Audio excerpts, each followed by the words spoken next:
Good morning mga bike buddy. This is the Trinx Flybird 3.5. Let's go!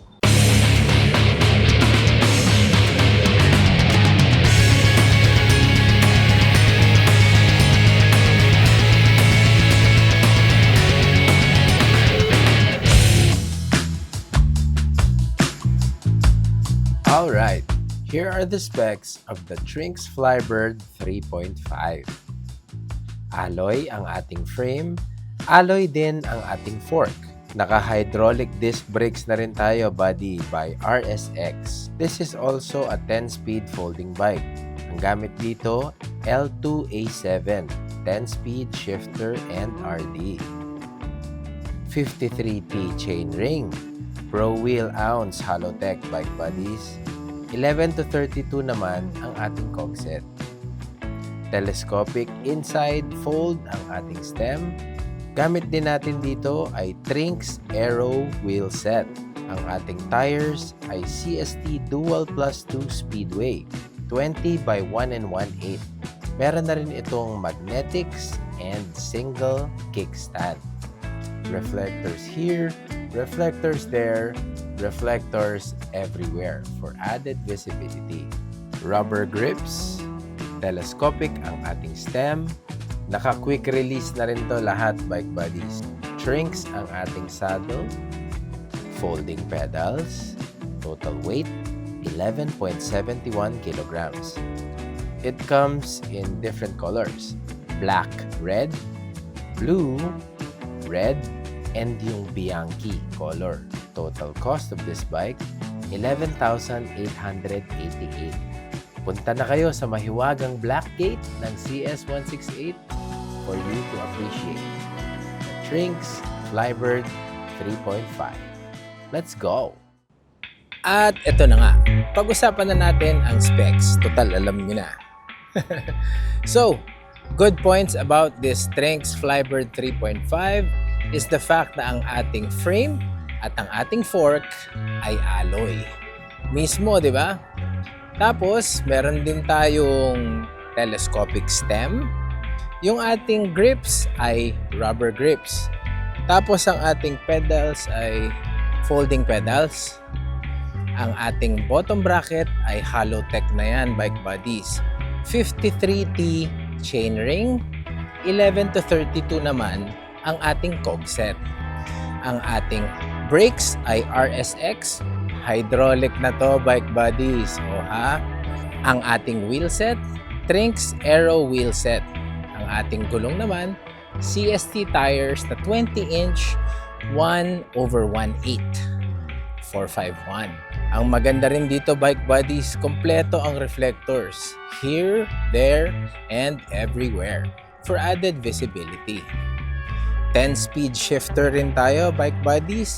L2A7 ang ating shifter. Meron na rin tayong magnetics front and back para pag tiniklop, hindi siya bubuka-buka ka.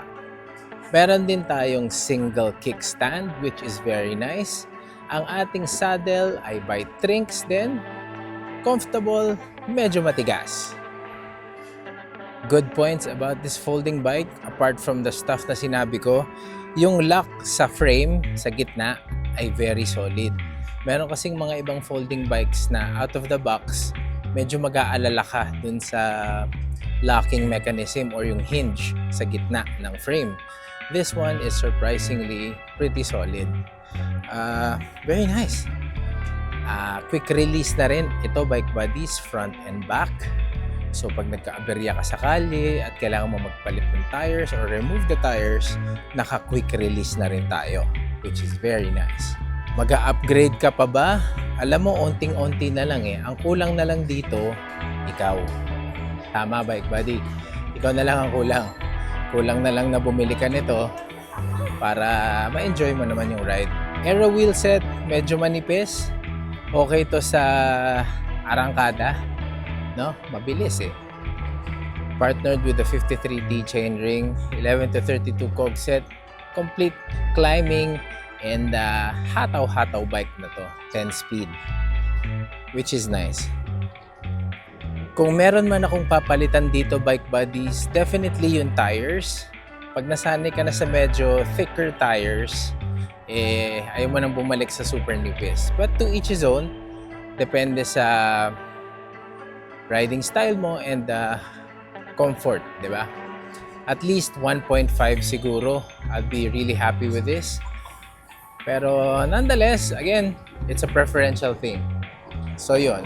Another thing na papalitan natin dito for sure ay yung folding pedals. Again, you guys know how I feel about folding pedals.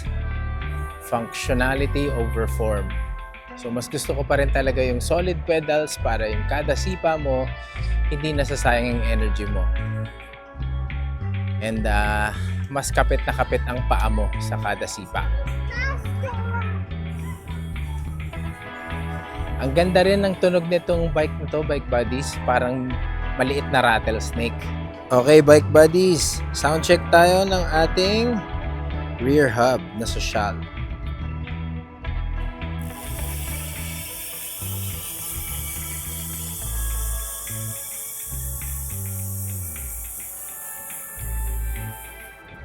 Rattlesnake yarn. So yung rear hub niya, medyo tunog mayaman, slightly mayaman, papunta sa pagiging bilyonaryo.